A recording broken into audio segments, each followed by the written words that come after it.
Bonjour mon cher David. Bonjour Nikos, bonjour Céline. Bonjour. À la une de la presse ce matin, une question. Peut-on choisir de partir ? En finir, choisir sa fin, déterminer l'heure et les conditions de son départ, la question s'invite ce matin dans vos journaux de manière émouvante, spectaculaire ou dramatique.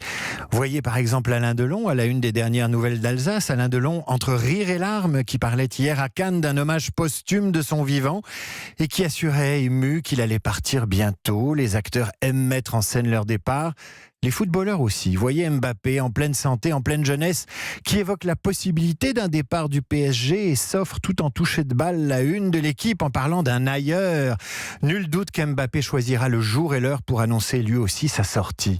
Voyez aussi la gauche qui ne veut pas mourir à la une de Libération. Cette gauche titre le quotidien en pleine opération survie.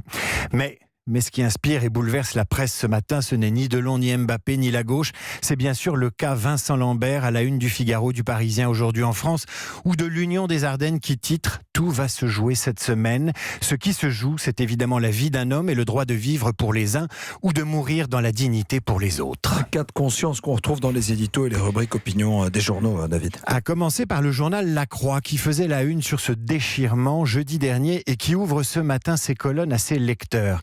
Franck qui écrit ceci. Vouloir faire vivre sa vie à Vincent Lambert sera riche de 1000 victoires contre la culture de mort.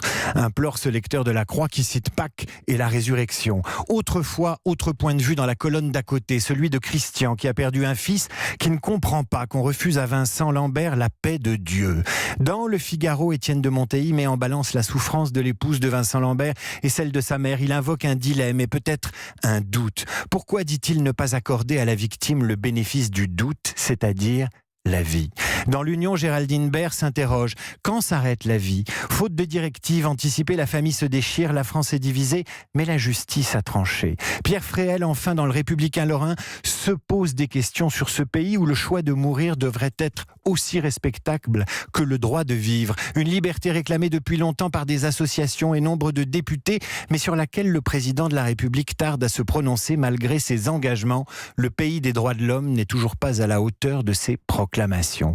Autant de témoignages et de points de vue respectables, mais qui nous laissent désarmés, Nikos, devant la souffrance des proches et le drame individuel.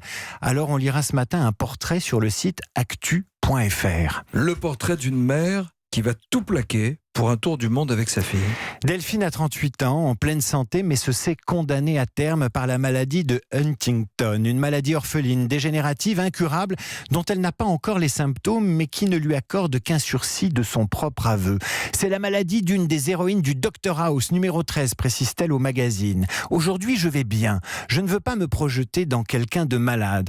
Alors, avec sa fille, Louane, 10 ans, elle partira 1 an autour du monde. J'ai toujours eu cette envie ancrée en moi. Je crois que 40 ans, c'est l'âge parfait pour partir.